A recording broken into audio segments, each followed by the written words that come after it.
Beware spoilers for the first 2 episodes of Bull, Season 3 follow. Bull is an American drama television series starring Michael Weatherly. The show is based on the early days of talk show host Dr. Phil McGraw's career when he was a trial consultant. The series follows the employees of Trial Analysts Corporation, TAC, a jury consulting firm headed by Dr. Jason Bull, who is a psychologist and trial science expert. Bull uses his skills and those of his team not only to select the right jurors for his clients, but to help his clients' lawyers decide which type of argument will win over jurors best. Michael Weatherly as Dr. Jason Bull, a psychologist and holder of 3 PhDs in psychology as well as a pilot's licence. He hates lawyers due to failing the bar exam twice, crushing his dream of becoming a lawyer, and had a difficult childhood to boot. Returning from rehabilitation for his heart attack and alcoholism, Bull presents the TAC team with the case of Caitlin Mina, a dying mother whose liver transplant funding has been denied by her insurance carrier.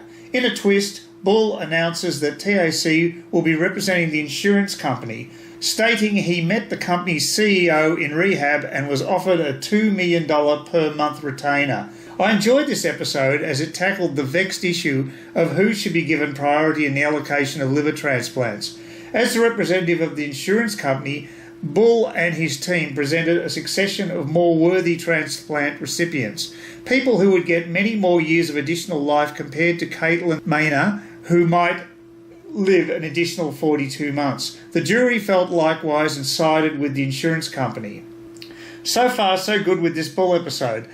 Then came the final scene when everything was turned on its head. Bull visited Caitlin Maynard and handed her the entire insurance company cheque for $2.5 million. She was only claiming around $500,000 in court, but Bull gave her 5 times as much, most of which was there to pay for his own employees. Virtue signaling on steroids. This is ludicrous in the context of the episode. Bull made a big deal about how he needed that money to keep his business afloat earlier in the episode. Apparently he doesn't care if his own employees starve or are forced out of their homes. Sloppy writing designed to make Bull look like a good guy. That is how pervasive political correctness is in TV these days. Of course, there was no mention of this gaping cash flow issue in the second episode. Guess Bull's employees had learnt to live on thin air in the interim. Or maybe some other virtue signalling individual had handed Bull another fat cheque. And speaking of the second episode, Bull mounts a defence for a woman on trial for killing her daughter's murderer in cold blood. The murderer of her daughter walked free from his murder trial due to a technicality. Not good, but is it okay for a woman who premeditated this man's murder to also get off scot-free? Apparently so in politically correct broadcast TV. I would have thought in the real world there may have been some penalty handed down to this woman, but apparently revenge killings are now okay, especially if perpetrated by a woman. Make all the feminists happy. I enjoyed watching Bull. It's a well-produced program with interesting plots and a good ensemble cast. However, if it keeps going down the PC path, I may decide to switch off. Here's hoping.